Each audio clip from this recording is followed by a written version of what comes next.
Hello everyone, it's indeed inspiring to see you all back again.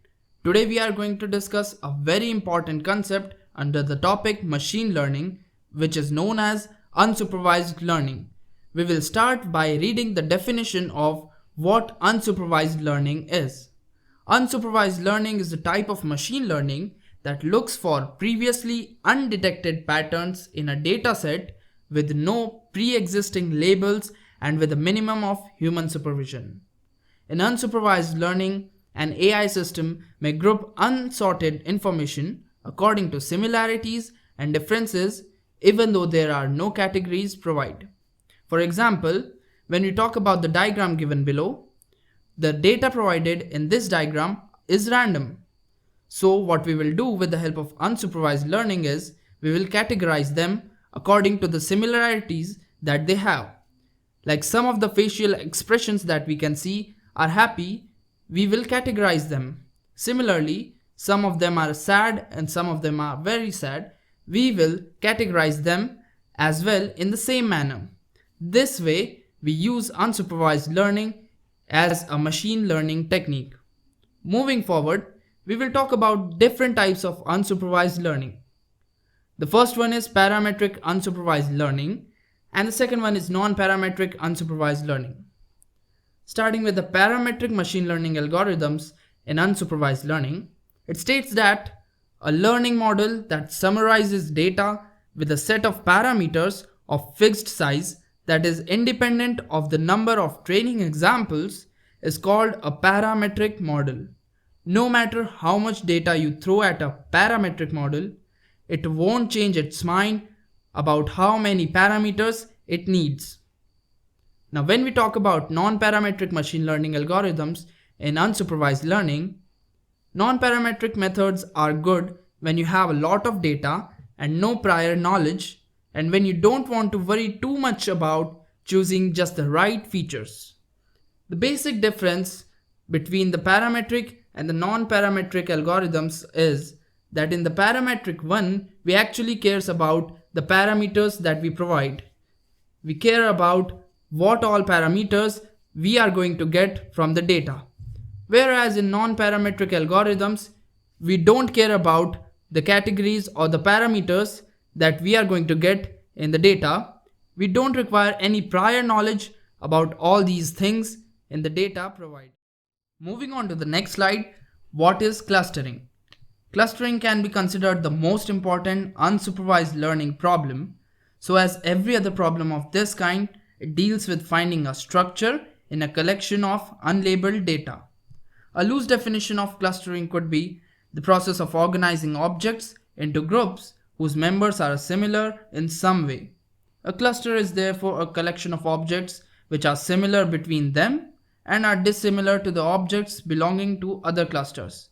Now, clustering is very similar to what we discussed in the previous diagram, where we actually categorize the data points according to the similarities that they were having. Moving further, clustering can be of the type distance-based.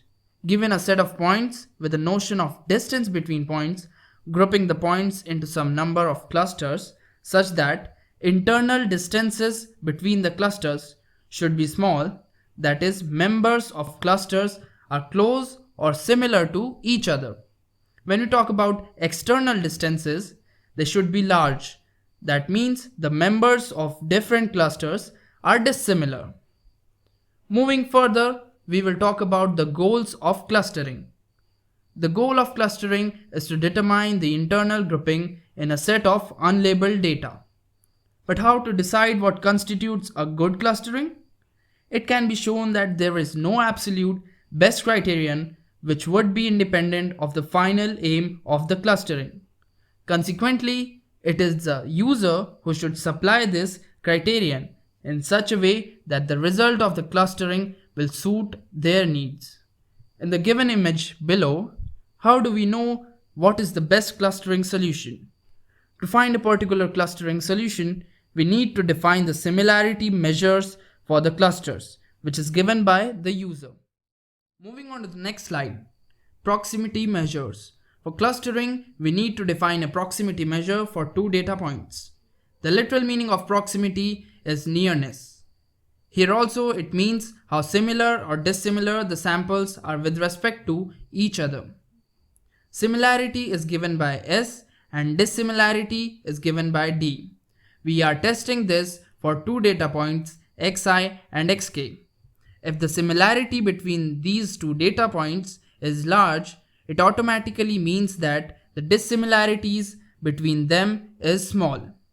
Similarly, if the dissimilarities between them is large, it automatically means that similarities between xi and xk is small. Moving forward, we will talk about the classification of clustering algorithms. These are exclusive clustering, overlapping clustering, hierarchical clustering, and probabilistic clustering. Moving forward, we will talk about some of the examples of clustering algorithms.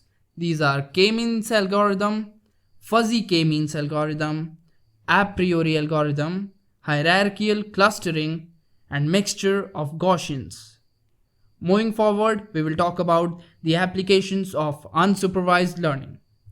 In marketing, finding groups of customers with similar behavior given a large database of customer data containing their properties and past buying records. In biology, classification of plants and animals given their features. In insurance field, identifying groups of motor insurance policy holders with a high average claim cost. Identifying frauds. In earthquake studies, clustering observed earthquake epicenters to identify dangerous zones. In World Wide Web, document classification, clustering weblog data to discover groups of similar access patterns. At last, we will talk about the summary, what we have learned in this presentation. Unsupervised learning algorithms can perform more complex processing tasks than supervised learning systems. However, unsupervised learning can be more unpredictable than the alternate model. While an unsupervised learning AI system might, for example, figure out on its own how to sort cats from dogs, it might also add unforeseen and undesired categories to deal with unusual breeds, creating clutter instead of order. Thank you so much. If you liked our video and would like to recommend it to your friends, please like, share and subscribe to Indeed Inspiring Infotech. We would also love to hear your suggestions and feedback in the comment section below.